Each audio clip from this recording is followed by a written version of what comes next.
আপনারা দেখছেন জিবিএন 24 news network. সবশেষ আপডেটে স্বাগত জানাচ্ছি আমি সাবরিনা সুপা। আমেরিকার সঙ্গে সম্ভাব্য শান্তি চুক্তিকে ঘিরে এবার ইরানের ক্ষমতার ভেতরেই বড় ধরনের বিভক্তি প্রকাশ্যে এসেছে। প্রেসিডেন্ট ডোনাল্ড ট্রাম্প যখন দাবি করছেন তেহরানের সঙ্গে যুদ্ধ বন্ধে একটি ঐতিহাসিক সমঝোতা প্রায় চূড়ান্ত পর্যায়ে রয়েছে, তখন ইরানের কট্টরপন্থী রাজনৈতিক শিবির এই প্রস্তাব ঠেকাতে জোরালো প্রচারণা শুরু করেছে। চুক্তির বিরোধীদের দাবি, আলোচনায় থাকা সমঝোতা ইরানের জন্য কোনো বিজয় নয়, বরং এটি আমেরিকার চাপের কাছে নতি স্বীকারের সমান। তারা বলছেন, দীর্ঘ সংঘাত, অর্থনৈতিক ক্ষতি এবং সামরিক উত্তেজনার পর ইরানের আরও শক্ত অবস্থান নেওয়া উচিত ছিল।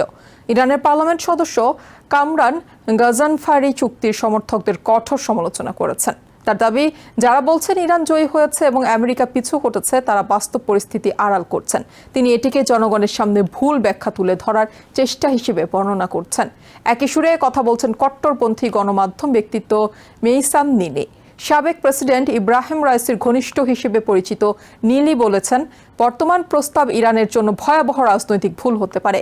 তার মতে, জনগণের উচিত এই ধরনের সিদ্ধান্তের বিরুদ্ধে সরব হওয়া। তবে চুক্তির পক্ষে থাকা ইরানি কর্মকর্তারা এসব অভিযোগ প্রত্যাখ্যান করছেন। আলোচক দলের প্রধান মোহাম্মদ বাকের গালিবাফের উপদেষ্টা মেহেদি মোহাম্মদি বলেছেন, সমালোচকরা পুরনো খসড়া ও অসম্পূর্ণ তথ্যের উপর ভিত্তি করে কথা বলছেন। তার দাবি, নতুন প্রস্তাবে ইরানের প্রধান কৌশলগত স্বার্থ সুরক্ষিত রাখা হয়েছে। এই সমঝোতার মূল লক্ষ্য হল যুদ্ধ বন্ধ করা, অর্থনৈতিক চাপ কমানো এবং ভবিষ্যতের আলোচনার জন্য একটি স্থিতিশীল পরিবেশ তৈরি করা। মোহাম্মদের বক্তব্য অনুযায়ী চুক্তি কার্যকর হলে শুধু ইরান ও আমেরিকার সংঘাত নয়, লেবাননে চলমান ইসরায়েলি সামরিক অভিযান বন্ধের পথেও তৈরি হতে পারে। তেহরান দীর্ঘদিন ধরে বলে আসছে, মধ্যপ্রাচ্য স্থায়ী সমাধান চাইলে ইরান আঞ্চলিক মিত্রদের সঙ্গে জড়িত সংঘাতগুলোকেও বিবেচনায় নিতে হবে। সবচেয়ে বিতর্কিত বিষয়গুলোর একটি হলো ইরানের পারমাণবিক কর্মসূচি। চুক্তির বিরোধীদের আশঙ্কা, তেহরান হয়তো আরো বড় ধরনের ছাড় দিতে যাচ্ছে। তবে মেহেদি মোহাম্মদি দাবি করেছেন, প্রস্তাবিত চুক্তিতে ইরানের উপর নতুন কোনো পারমাণবিক বাধ্যবাধকতা চাপানো হয়নি। এতে শুধু উল্লেখ করা হয়েছে যে ইরান পারমাণবিক অস্ত্র তৈরি বা সংগ্রহ করবে না। তার ভাষায়, এটি কোনো নতুন ছাড় নয়, কারণ ইরান বহু বছর ধরেই দাবি করে আসছে যে তাদের পারমাণবিক কর্মসূচি শান্তিপূর্ণ উদ্দেশ্যে পরিচালিত হচ্ছে। ইরানের উচ্চমাত্রায় সমৃদ্ধ ইউরেনিয়ামের ভবিষ্যৎ নিয়েও এখনই কোনো চূড়ান্ত সিদ্ধান্ত নেওয়া হচ্ছে না, বরং পরবর্তী 60 দিনের আলোচনায় এই বিষয়টি নিয়ে বিস্তারিত সমঝোতার চেষ্টা হবে। এর মধ্যে ইউরেনিয়াম কম মাত্রায় নামিয়ে আনা বা অন্য কোনো ব্যবস্থার বিষয়ে আলোচনা আসতে পারে। তবে কট্টরপন্থীদের সবচেয়ে বড় উদ্বেগ হরমুজ প্রণালী ঘিরে। বিশ্বের জ্বালানি সরবরাহের অন্যতম গুরুত্বপূর্ণ এই সমুদ্র পথকে ইরান দীর্ঘদিন ধরে কৌশলগত শক্তির উৎস হিসেবে দেখে আসছে। সমালোচকদের দাবি, হরমুজ প্রণালী খুলে দিলে ইরান তার সবচেয়ে বড় চাপ প্রয়োগের অস্ত্র হারাবে। তাদের মতে, এই পথ বন্ধ রাখার ক্ষমতায় আমেরিকা ও তার মিত্রদের আলোচনার টেবিলে আসতে বাধ্য করেছে।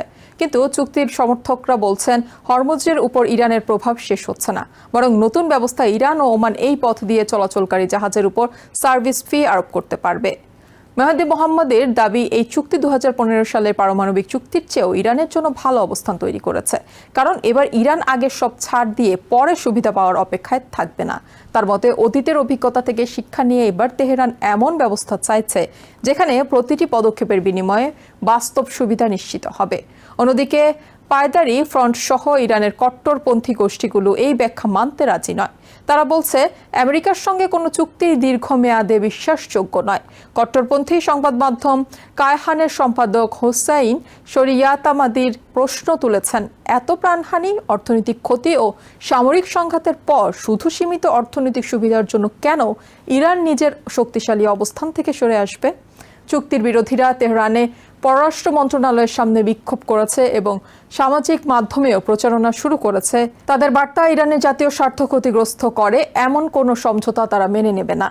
তবে সরকারের সমর্থকরা বলছেন, এই বিরোধিতা মূলত একটি রাজনৈতিক গোষ্ঠীর অবস্থান। তাদের দাবি, সাধারণ ইরানিদের বড় অংশ দীর্ঘ যুদ্ধ ও অর্থনৈতিক চাপ থেকে মুক্তি চায়। ইরানের অর্থনীতি বহু বছর ধরে নিষেধাজ্ঞার চাপে রয়েছে, তাই তেল বিক্রি, আন্তর্জাতিক ব্যাংকিং ব্যবস্থা এবং বিদেশে আটকে থাকা অর্থ ছাড়ের মতো বিষয়গুলো সাধারণ মানুষের জীবনযাত্রার সঙ্গে সরাসরি সম্পর্কিত। প্রস্তাবিত সমঝোতার পরবর্তী ধাপে ইরানের উপর থেকে কিছু নিষেধাজ্ঞা তুলে নেওয়া এবং অর্থনৈতিক কার্যক্রম স্বাভাবিক করার বিষয় নিয়ে আলোচনা হতে পারে। এদিকে এই অভ্যন্তরীণ বিতর্ক আমেরিকার রাজনীতিতেও গুরুত্বপূর্ণ হয়ে উঠেছে। ডোনাল্ড ট্রাম্প দেখাতে চাইছেন তার উদ্যোগ আগের প্রশাসনের চেয়েও শক্তিশালী এবং কার্যকর একটি সমঝোতা আনতে সক্ষম হয়েছে।